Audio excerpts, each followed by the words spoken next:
Halo kawan pinjol, balik lagi di KP Channel seputar fintech dan pinjaman online. Apa kabar teman-teman kalian hari ini? Semoga sehat selalu ya, tetap semangat, tetap menjalankan aktivitas seperti biasanya. Masalah pinjaman online, mari kita sharing dan diskusi di KP Channel. Nah, di video kali ini gue akan bahas lagi beberapa wilayah yang sudah didatengin oleh debt collector dari aplikasi kredit pintar.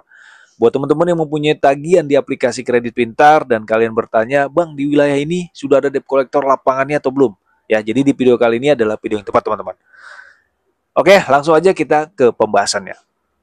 Aplikasi kredit pintar ini adalah salah satu aplikasi pinjaman online yang sudah berizin di Otoritas Jasa Keuangan maupun di AIP. Ya, artinya aplikasi ini adalah aplikasi pinjaman legal.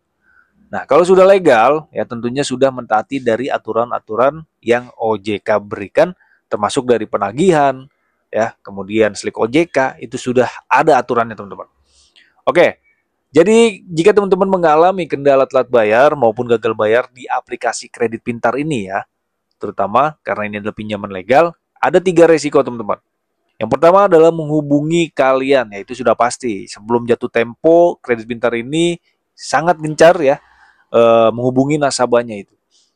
Nah, apabila teman-teman sudah lewat jatuh tempo kemudian belum ada pembayaran, maka data kalian bakalan dialihkan ke DC internal terlebih dahulu ya dari aplikasi kredit pintarnya, di mana untuk penagihannya itu ada yang barbar teman-teman ya, ada yang sopan ya, tergantung dari si debt kolektornya. Bahkan gue menemukan kasus yang 600.000 aja nih ya, galbay di aplikasi kredit pintar, kemudian dia dikata-katain ya, kemudian diancam, diintimidasi, itu parah teman-teman. Sebenarnya ini sudah menyeleweng ya dari aturan Otoritas Jasa Keuangan. Itu banyak ya pesan-pesan yang diberikan dari debt collector internal aplikasi kredit pintar. Nah, selanjutnya jika teman-teman tidak ada respon, kemudian tidak ada tanggapan ya, dihubungi nih oleh aplikasi kredit pintar, jadi nanti dari debt collector internal aplikasi kredit pintar itu mengalihkan data kalian ke pihak ketiga, teman-teman. Di mana pihak ketiga ini yang kita sebut dengan debt collector lapangan. Biasanya berapa hari, Bang, jika telat bayar? Itu tergantung, teman-teman ya. Ada yang 10 hari disamperin. Ya, ini gue yang menemukan kasusnya ya. Ada yang 1 bulan, 2 bulan, 3 bulan, atau bahkan ada yang 1 tahun baru disamperin oleh debt collector lapangan dari aplikasi kredit pintar. Biasanya disamperin tagihannya berapa? Ya itu bisa saja dari 600 ya, dari 500 lah. Itu paling kecilnya ya.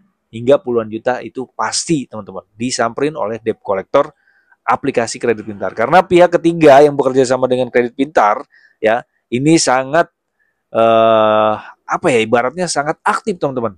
Aktif menagih kalian. Ya, bahkan ada pengalaman juga ketika teman-teman galbay di aplikasi kredit pintar ya, kalian galbay sebulan misalkan. Nah, nantinya si debt collector itu bakalan datang terus-menerus, teman-teman. Bahkan ada yang 3 kali atau bahkan ada yang 4 kali. Ya, itu jadi tergantung dari debt collector dan tagihan kalian mungkin ya. Kalau tagihan kalian besar ya bakalan disamperin berkali-kali gitu. Sebenarnya gampang untuk menghadapi debt collector dari aplikasi kredit pintar ini ya. Sama, debt collector juga manusia ya. Kalian harus hadapi aja, jawab jujur jika teman-teman belum ada dana atau belum ada uangnya untuk membayar tagihan, kalian jawab aja ya, bilang belum ada dananya untuk membayar. Jangan sampai menjanjikan ya. Nantinya si debt collector ini bakalan kerubah kalian lagi kalau kalian menjanjikan. Jadi seperti itu, teman-teman ya. Debt collector dari kredit pintar hampir merata di seluruh wilayah Indonesia, ya di kota-kota besar maupun di pelosok, itu sudah pasti ada dari debt collector kredit pintar, teman-teman. Ya, kalian harus waspada untuk menghadapi debt collector langsung ya, atau pihak ketiga dari aplikasi kredit pintar. Oke, yang ketiga masalah slik OJK nih, teman-teman ya. Sebenarnya untuk slik OJK, karena kredit pintar ini mungkin itu sahamnya besar juga ya. Jadi dia mempunyai beberapa anak cabang ya, seperti GoPayLater itu kan sahamnya dari kredit pintar, teman-teman. Ya, jadi untuk kredit pintar ini bisa masuk slik jika kalian mempunyai tagihan yang besar. Sehingga kalau teman-teman masuk slik OJK, kalian tidak bisa mengajukan pinjaman di beberapa pinjaman online atau bahkan di pinjaman KUR, KPR, atau kredit kendaraan. Itu tidak bisa teman-teman karena nama kalian sudah masuk ke call 5 bahkan ya kalau tidak ada pembayaran. Ya bahkan untuk tagihan yang kecil pun itu bakalan dialihkan datanya ke Slik OJK. Nah, itu adalah 3 resiko jika teman-teman mengalami gagal bayar ataupun telat bayar di aplikasi Kredit Pintar. Update terbaru April 2025, teman-teman. Untuk wilayahnya sekali lagi hampir di seluruh wilayah Indonesia di kota-kota besar itu sudah memiliki debt collector lapangan dari aplikasi Kredit Pintar atau pihak ketiga. Ya, jadi di sini gue mengingatkan buat teman-teman harus tetap waspada untuk menghadapi debt collector. Jangan panik dan jangan takut ya, karena debt collector juga sama-sama manusia gitu ya. Kita hadapin aja teman-teman.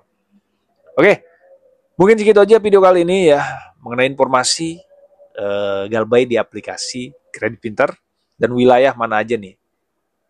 Ya. Semoga bermanfaat. Sampai jumpa di video selanjutnya. Thanks for watching dan salam Galbay.